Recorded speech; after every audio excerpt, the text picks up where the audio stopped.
I remember this is year 2015 and 16. So one of the company where I was working met with a financial fiasco and we were not getting the salaries. So I had to work in that company for about 3 to 4 months without salaries. And we all were looking for jobs. But because of the time I spent around 7 years in that organizations, we almost forgot how to give the interview. And personally, when I tried to give the interview, came out of the comfort zone, I realized that out of 4 to 5 attempts, I was rejected in 4 interviews and was selected in 1 or roughly 2, right? But then I realized that what has happened. And from that moment to the time in 2022, I roughly gave 10 interviews and got selected in 9. So there is a fundamental difference and improvement. In the first attempt, which was in 2015-16, my success rate was 20%. Here, the success rate is 90 to 95%. So what has changed during this period? So I was talking to myself that, I was writing on a piece of paper what has worked, what has not worked. Here in this video, I'm going to talk about how to give the interview so that your selection rates becomes higher. You get to crack all of the opportunities that comes on your way, and you get to crack all of the interviews in some of the big companies that you are dreaming for. So stay tuned here, because I'm going to talk about some of the tips and tricks of cracking the interview. In this video specifically, I'm going to talk about one of the fundamental part of giving the interview, which is your introduction. Now, when I compared all of those things in the first time in 2015 and 16, I realized that I was not able to express what I had in my mind. I realized that I was not prepared for those kind of interviews. I did not do a good research. I did not know who was taking my interview, what was their profile, what was the company all about. I subconsciously went to give the interview and I was not even communicating properly.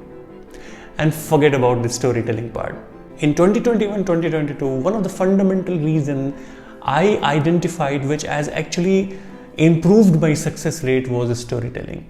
So specifically, I'm going to talk about how can you incorporate storytelling in your introduction. Because as you might have heard, I repeatedly say this, that the shortest distance between two human heart is a story, right? So how can you incorporate storytelling in your introduction is exactly what I'm going to talk about, because the way you start leaves a very good impression or a very bad impression on the person who is taking your interview. Okay, I will make it a series because, as you know, my previous video was on how to become a powerful storyteller, why storytelling is important. So upcoming videos are going to be on storytelling only, how storytelling works in the interviews. Today I'm going to talk about how storytelling in some of the other areas of life I'm going to talk about in this particular series on storytelling. So without a further ado, let's go ahead and talk about how storytelling can be incorporated in your introduction, how this can benefit you in cracking your interviews within the organization and out of the organization. So are you ready? So there is a traditional way of giving the introduction and there is a improved way of giving the introductions. Remember, in the first fundamental question which is always asked by the interviewer is, tell me something about yourself. Well, there are different ways. The traditional way is you talk about your name, you talk about where do you live, and you talk about your qualification, you talk about your job, you talk about your experience. All that is absolutely fine and we should talk about it, right? But one of the key things that interviewer is looking forward to hear from you, looking forward to understand from you is your journey, right? Something which is not a part of your resume. That can only be shared if you are a good storyteller, right? They're not interested in your technical qualification, your experience.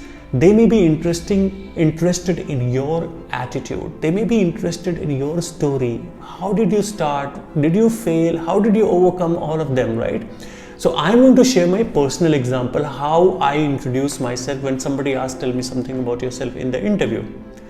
So the traditional way is, okay, I'm going to go ahead and do this practice for you. So the first one is, hi, my name is Tauseef. I stay in Delhi. I'm a graduate from Delhi University. I started my career as a trainer from Jet King Dwarka.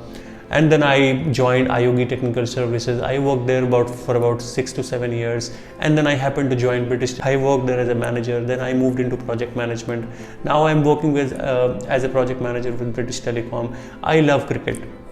That's a pretty traditional way of giving your introduction. Just imagine, all of what you have told here right now, it is already mentioned on your resume, right?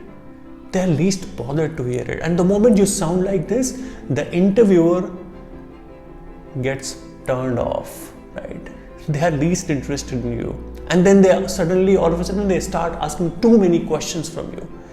But when you follow the right method of introducing yourself, they get impressed.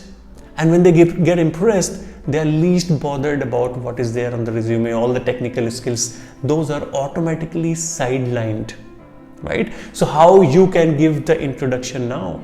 So let's say you ask me, tell me something about yourself. So I'm going to start like this. 1, 2, 3. Hi, my name is Tauseef. I come from a very small hometown which is situated in Amethi, Uttar Pradesh, controversially famous for its political reasons. A lot of people, say this to me. So I came to Delhi in 2006. My only ambition was to support my family financially because I had a very miserable childhood. So when I came to Delhi in 2006, I enrolled into Delhi University for completing my graduation, but at the same time I had to work to support my family. So I happened to join a training institute, which was basically coaching about technical skills. So I studied there, but because of my good performance, my center had offered me a job then and there. He said that, Tauseef, you have a good knowledge, you have studied really well, why don't you start your career from here? I was on cloud 9 because that was my first job of my life. So I worked there for about 9 months. Then I happened to join my first multinational organization, IOG Technical Services. I worked there for about 7 to 7.5 years. And I had an opportunity to work with several different leaders, learn from them, and different departments like SMB, project management, IT, operations, sales, customer service, which made me a holistically successful individual in terms of social skills and technical skills. And surprisingly, the company met with a financial fiasco. Me along with my other colleagues had to work there for about 3 to 4 months without even getting a salary. And that caused me to think that ultimately, we have our families to take care of, right? And we have to give priority to our families. At one point in time, I was thinking that I will retire from that organization, but uncertainties can happen at any point in time and you should be ready for it. And then one of my managers who was working with BT, he was kind enough and he said that, Tauseef, would you like to join BT and give the interview? I said yes, because I was any which way looking for jobs. So I happened to join British Telecom at that point in time. And then it was one of the best organizations that I have ever worked with, because I not only learned the technical skills, but I also understood how to holistically grow as a human being, how to improve your personality, because I had an opportunity to work closely with training teams, the project management teams, and blah blah blah. I don't want to go further. I thought I gave you the flavor of how you should introduce yourself. You might have noticed that I subtly incorporated the story in my introduction. The story is, where did you come from? Where are you coming from? What was your journey? And on a journey, it can never happen that you did not fail. Something unpleasant did not happen, right? If you only talk about the highlights, it will be fake. It will sound fake. If you only talk about the failures, it would sound as if you did not do anything remarkable, right? So it should be a mix of the failures. How did you overcome them? Some success you achieved. Where did you come from? What was your ambition? What are your reasons to do something that you're doing in your life? What is your why, right? Some of the things that I spoke in this video while I was giving my introduction is not at all a part of resume. And also, when you mention about all of these things, your journey, it helps you to connect yourself with the interviewer. The interviewer connects with you on an emotional level. And when you express your feelings, and when their feeling matches with your feelings, remember, they automatically put down their guards and they become soft towards you. and they don't even unnecessarily ask questions that why don't you learn this, why did you not learn this is required in this company, you don't have these skills. Remember, when you tell a story, you don't give a reason to the interviewer to ask unnecessary questions, because they connect with you at an emotional level. So this is what a story can do to you. This is what a story can do to the interviewer. To the interviewer, they connect with you, they start loving you. To you, you get an opportunity in your dream company. What else do you need, man, right? If next time, whenever you are going to give the interview, remember to incorporate your story. So this is how you start. Always talk about where did you come from, then why did you move or migrated to any city. If you have not migrated, at least talk about where are you from and talk about a little bit of your family, right? And also talk about what was your reason for doing the first job. Like, what were you thinking? What was going on in your head, right? Something which can help you to connect with that interviewer on an emotional level. Then talk about why did you join your first company? What did you learn from there, right? Have you failed at some point in time? Have you failed at anything? And how did you overcome? Because if you do not talk about your failure, don't talk about your achievements, interviewer is anyway going to ask all of this. And remember, if interviewer asks this, then it sometimes becomes slightly difficult to talk about it. So if you talk about yourself and your stories, your failures, your success proactively, then you don't even give the opportunity to the interviewer to ask too many questions, right? I have tried and tested it, and now I want you to try and test it.